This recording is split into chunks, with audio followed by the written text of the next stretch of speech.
নমস্কার।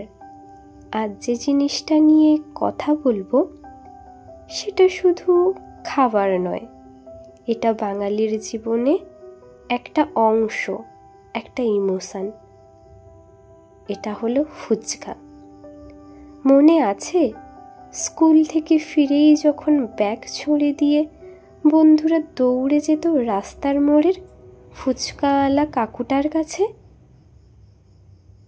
কাকু, ঝালটা একটু বেশি দিও।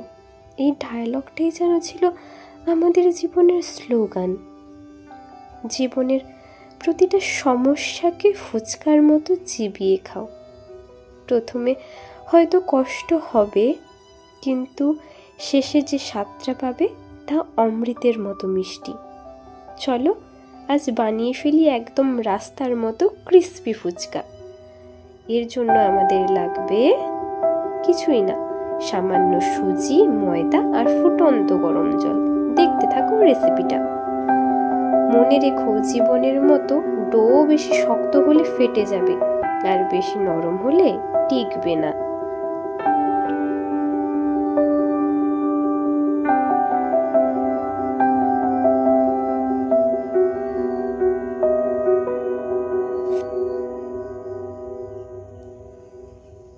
মন খারাপ হলে বড় বড় চিন্তা বাদ দাও, একটা ফুচকা মুখে দাও, দেখবে জীবন হালকা হয়ে যাবে।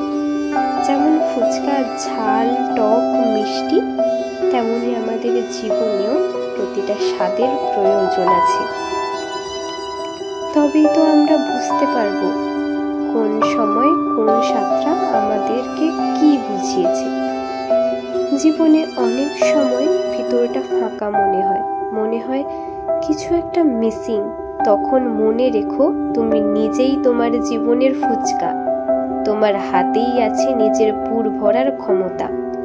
মনে রেখো, জীবন যতই ঝাল হোক তাকে ফুচকার মতোই উপভোগ করতে হবে।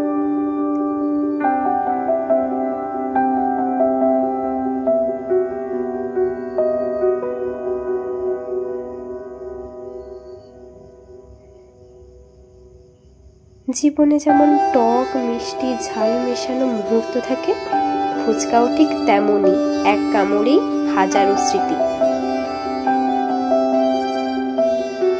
ও চলে গেছে অনেক বছর, বলেছিল সব শেষ, কিন্তু এই ফুচকার দোকানটা এখনো ঠিক একই আছে।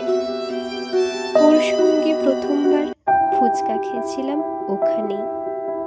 আজ একা খাচ্ছি নিজে বানিয়ে।